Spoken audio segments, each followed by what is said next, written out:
Hello friends, સ્વાગત છે તમારું મારી ચેનલ દીપિકાસ કિચનમાં. અને આજની રેસીપી છે શિયાળા સ્પેશિયલ હરા ભરા કબાબ, જે એકદમ ડિલિશિયસ અને ટેસ્ટી બનવાના છે.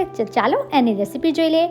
તો સૌથી પહેલાં મેં અહીંયા 200થી 250 ગ્રામ જેટલા પાલક લઈ લીધા છે. આમ જોવા જઈએ તો 1 કપ જે પાલક બને ને પ્યુરી, બસ આપણે એટલી જ પાલક લેવાની છે. તો અહીંયા પાલક લઈ લીધી છે. હવે એને આપણે બોઇલ કરવા માટે રાખી દેવાની છે. તો સૌથી પહેલાં એક વાસણની અંદર 2 થી 2.5 ગ્લાસ જેટલું પાણી એડ કરી અને એની અંદર આપણે બધી પાલક, અને શિયાળાની સિઝન છે એટલે વટાણા તો અવેલેબલ જ હોય, તો વટાણા એડ કરી એક નાનો કપ જેટલા, અને એને આપણે ઉકળવા માટે રાખી દેવાનો છે. હવે પાલક અને વટાણા છે એ ઉકળે છે ત્યાં સુધી આપણે આદુ, મરચાં અને લસણ એડ કરી એને ટીચી અને એની પેસ્ટ તૈયાર કરી લેવાની છે. અને હા, એક જરૂરી સૂચના કે જો તમે મારો વિડીયો પહેલીવાર જુઓ છો, મારી ચેનલ પર ફર્સ્ટ ટાઈમ આવ્યા છો, તો પ્લીઝ મારી ચેનલને સબસ્ક્રાઈબ કરો અને નવા વિડીયોના નોટિફિકેશન માટે બેલ આઇકન જરૂરથી પ્રેસ કરજો.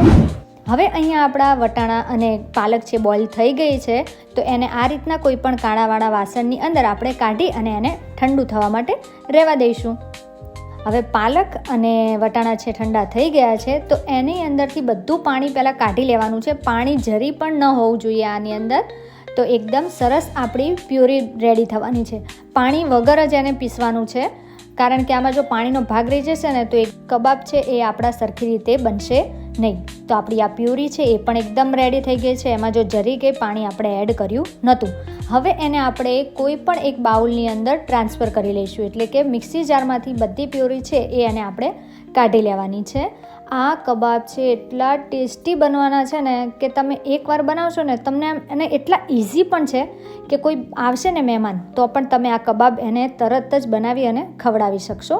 તો અહીંયા આપણી પ્યુરી છે એ આપણે એક બાઉલમાં કાઢી લીધી છે. હવે એની અંદર આપણે અહીંયા મેં 2 નંગ જેટલા બાફેલા બટેકા છે એ મેશ કરી લીધા હતા, એ એડ કરી લીધા છે. ત્યારબાદ આદુ, મરચાં, લસણની જે પેસ્ટ રેડી કરી હતી એ પણ એડ કરી લઈએ. અને હવે આપણે જે બધા રેગ્યુલર મસાલા અને એની અંદર એડ કરીશું ધાણા ભાજી, 2 ચમચી જેટલો ચણાનો લોટ, 2 ચમચી ચોખાનો લોટ છે, પછી રેગ્યુલર મસાલા છે જેની અંદર આપણે હળદર, ધાણા જીરું, મરચું પાવડર, મીઠું અને અહીંયા ચાટ મસાલો અને ગરમ મસાલો એડ કર્યો છે. ત્યારબાદ મેં અહીંયા 2 મોટી ચમચી ભરી અને બ્રેડ ક્રમ્સ લીધા છે, જે બિલકુલ ઓપ્શનલ છે, પણ જો તમે બ્રેડ ક્રમ્સ એડ કરશો તો તમારા જે આ હરાભરા કબાબ છે ને એ એકદમ ક્રિસ્પી બનશે, એટલે થોડું એમાં ક્રિસ્પીનેસ આવી જ જવાનો છે. હવે આ બધા જ મસાલા છે એ આપણે સરસ રીતે પહેલાં તો મિક્સ કરી લેવાના છે. મેં અહીંયા સ્ટાર્ટિંગમાં ચમચીથી મિક્સ કર્યા, પણ થયું કે ના, આને હાથ વડે જ મિક્સ કરવા પડશે, એટલે મેં શું કર્યું, ચમચીને મૂકી સાઈડમાં અને હાથેથી મિક્સ કરવાનું ચાલુ કરી દીધું.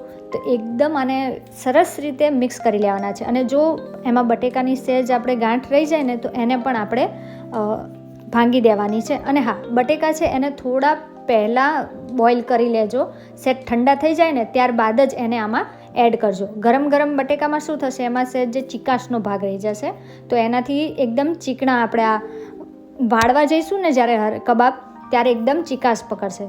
તો આપણા આ અહીંયા કબાબનો માવો છે એકદમ રેડી થઈ ગયો છે. તો હવે આપણે એના કબાબ બનાવી લઈશું. પરંતુ હા, કબાબ બનાવે એટલે આપણે સહેજ તેલવાળો હાથ કરી લેવો જરૂરી છે, નહીં કે માવો શું છે કે બધો ચીપકવા માંડશે, અને તેલવાળા હાથ હશે ને તો ઇઝીલી એનો શેપ અપાઈ જશે.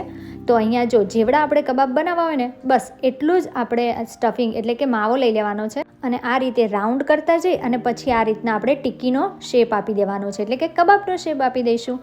જો મીડિયમ રાખવાના છે, વધારે જાડા પણ નહીં અને પતલા પણ નહીં. જાડા રહેશે ને તો શું છે કે શેલો ફ્રાય કરીશું આપણે આને, તો વચ્ચેથી થોડા કાચા રહી જશે. તો આજુબાજુથી જ્યાં ક્રેક લાગતું હોય ને એ રીતે આપણે એને દબાવતા જઈ અને સરસ એવો શેપ આપી અને રેડી કરી લેવાનો છે.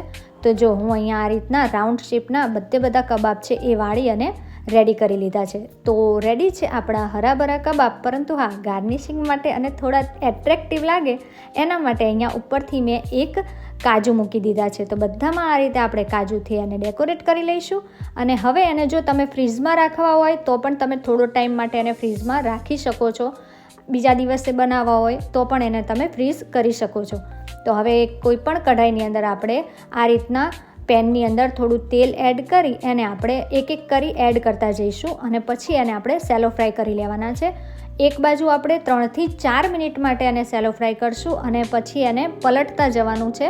એટલે કે બીજી બાજુ પણ એને પહેલાં 4 મિનિટ અને જો લાગે કે હજી સહેજ આપણે ઉપરથી થોડા કચાશ જેવા છે તો એને પલટી મારતા જઈ અને એને આપણે ફ્રાય કરી લઈશું.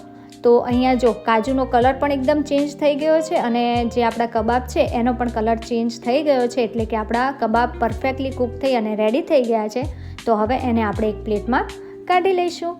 તો હવે આપણે સર્વ કરી લઈએ. તો રેડી છે આપણા હરા ભરા કબાબ, જે અત્યારની શિયાળાની સિઝનમાં એવું થાય જ કે આવું કંઈ ખાવાની મજા આવી જાય. તો લાગે છે ને એકદમ અટ્રેક્ટિવ અને થઈ ગયું ને મન કે ચાલો અમે બનાવી લઈએ. તો તમે ચોક્કસથી બનાવો, ટેસ્ટ કરો અને પછી મને કમેન્ટ કરી અને ચોક્કસથી જણાવો કે કેવી લાગી આજની તમને હરા ભરા કબાબની રેસીપી.